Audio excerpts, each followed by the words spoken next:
Nous avons eu raison de ne pas confiner la France à la fin du mois de janvier, parce qu'il n'y a pas eu l'explosion qui était prévue par tous les modèles. Donc je peux vous affirmer là, cette fois-ci, que je n'ai aucun mea culpa à faire, ni aucun remords, ni aucun constat d'échec. Tu nous parles mal, Alex. N'importe quoi. Si, tu te rends pas compte, mais t'es vachement agressif. Et tu nous rabaisses aussi. Je suis pas agressif. 45 641 nouveaux cas de Covid-19 en 24 heures. On n'avait pas atteint ce niveau depuis le 17 novembre. C'est une troisième vague extrêmement forte, dit le Premier ministre. J'ai peur pour mon commerce, pour les commerces de mes collègues, de tous les commerçants concernés par ces absurdités. J'ai peur pour nos vies privées. Je ne sais plus quoi dire à mes enfants. On a des familles, on est désemparés. Ah, écoutez, laissez-vous entraîner, la mer, les oiseaux, ça fait du bien. Eh bien, cette forme de sérénité, on va vous l'apporter, cette forme de sérénité. Les cas de contamination se multiplient dans l'éducation nationale en Ile-de-France. Ils auraient même doublé en une semaine. Des classes fermes, des syndicats demandent à considérer enfin les enseignants comme prioritaires à la vaccination. Ce que je veux dire ici, c'est qu'il n'y a pas un confinement. Il y a, passez-moi l'expression, 50 nuances de mesures qui tiennent compte de la situation épidémique proprement dite et de ce que nous savons du virus. J'ai des goûts très particuliers. Vous ne pourriez pas comprendre.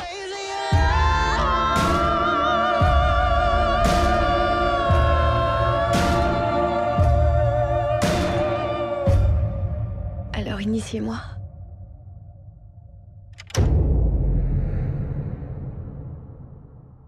Voici ce qu'écrit M. Darmanin. Monsieur Darmanin. Une fois clarifié le rapport avec les responsables catholiques, Napoléon s'intéressa à régler les difficultés, écoutez bien, les difficultés touchant à la présence de dizaines de milliers de juifs en France. Point. Certains d'entre eux, écrit M. Darmanin, pratiquaient l'usure et faisaient naître troubles et réclamations. Hier, le ministre de l'Intérieur, Gérald Darmanin, a envoyé un message à tous les préfets. Objectif, insister sur la fameuse règle des 6 à l'extérieur. Margot Bourdin. Il poursuit, parle des problèmes d'intégration des Juifs à la nation française, cite à nouveau M. Napoléon, je préfère dire citoyen Napoléon qu'empereur. Notre but est de concilier la croyance des Juifs avec les devoirs des Français et de les rendre citoyens utiles, étant résolus de porter remède au mal auquel beaucoup d'entre eux se livrent au détriment de nos sujets. Commentaire de cette citation par l'actuel ministre de l'Intérieur. Voilà, une lutte pour l'intégration avant l'heure.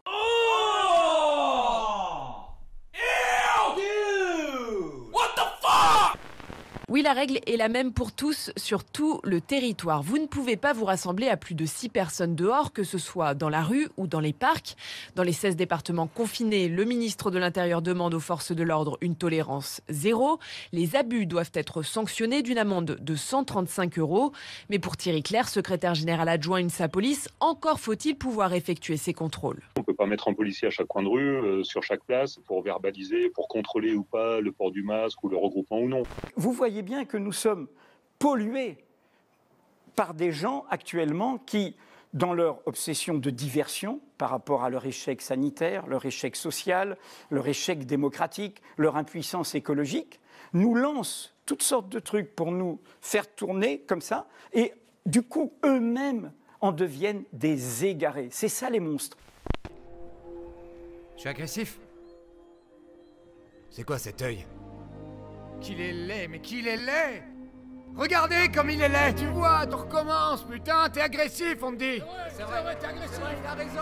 Alors pourquoi vous me suivez si vous m'aimez pas, hein? Pourquoi vous venez avec moi? Parce que tu nous as forcés, Alex. En menaçant nos femmes et nos enfants de mort. Oui, bon, je me suis un peu emporté. Est-ce que tu te souviens de... Ah bah oui, oui, quand même, je suis pas gâteux. Est-ce que c'est quelque chose que tu referais aujourd'hui, par exemple, bien ça? sûr.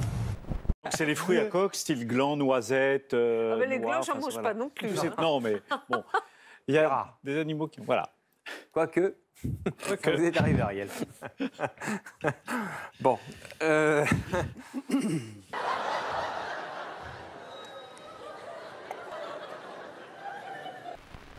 C'est pas un smack qui va te salir non plus, tu vois, faut se calmer aussi, quoi.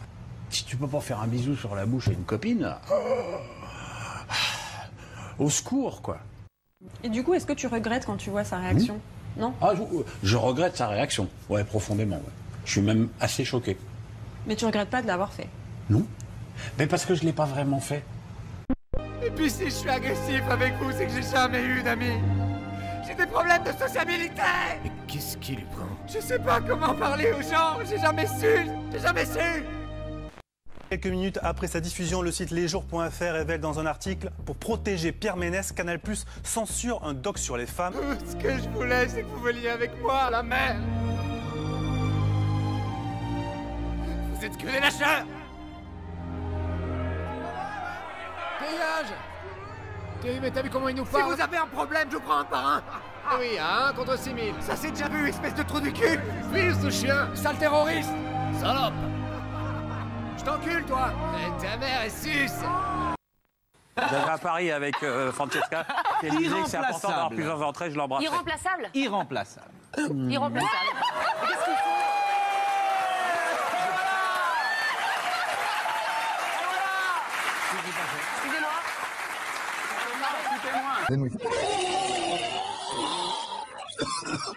C'est presque toujours la même histoire. D'après le dernier rapport de l'Inspection générale de la justice, 41% des victimes de féminicide ont déjà signalé des violences auprès de la police. 30% des auteurs ont déjà été condamnés par le passé. Mais le chiffre le plus saisissant, c'est que 80% des plaintes pour violences conjugales qui arrivent au procureur sont classées sans suite. C'est MeToo, on peut plus rien faire, on peut plus rien dire.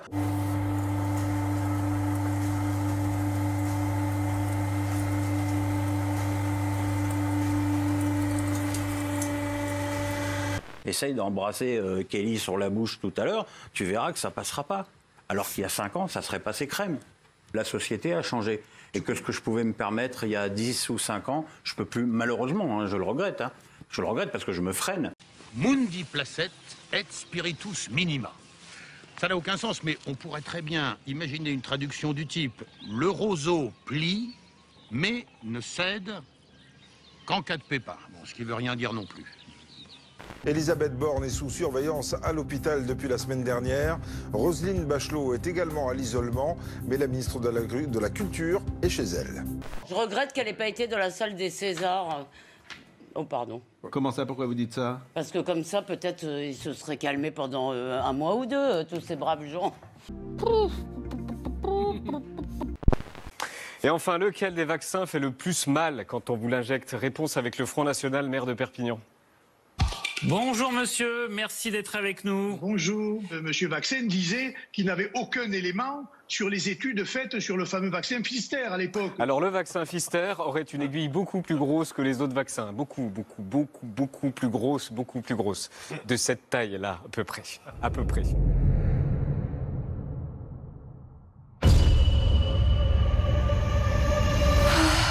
Un tableau de Banksy vendu à un prix record au profit du service de santé britannique. Il s'est arraché aux enchères à Londres chez Christie's à quasiment 20 millions d'euros. L'œuvre en noir et blanc intitulée Game Changer avait initialement été estimée entre 3 et 4 millions d'euros. Ça a crevé tous les plafonds. Un vent de révolte souffle dans les entrepôts Amazon. Aux États-Unis, des salariés veulent créer un syndicat, jusque-là interdit. En Italie, ils font grève pour de meilleures conditions de travail. Amazon fait des milliards d'euros de profit dans le monde et en même temps refuse de redistribuer une partie de ses bénéfices à ses propres travailleurs.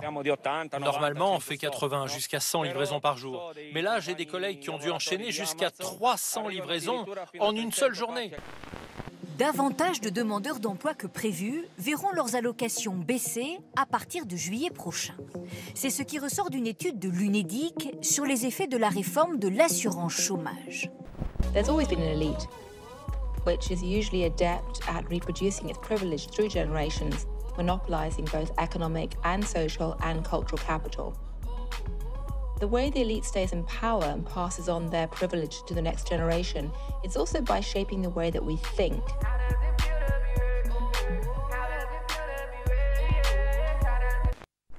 Nous sommes traités comme des prisonniers qui sont juste là pour exécuter un travail. Il est temps de nous lever, de faire un changement. Parmi les chômeurs touchés, 365 000 personnes verront leurs allocations passer en moyenne de 885 € net par mois à 662. Traditionally, economists have argued that inequality is a very powerful driver of progress and innovation because the idea is that competition essentially makes people try harder. The problem is that extreme inequality increasingly seems to be a source of great economic stress, social stress, and political stress. Because if you have a situation where an elite are so rigidly protective of their ranks that nobody can ever rise, there's no social mobility, you tend to end up with a full-blown revolution.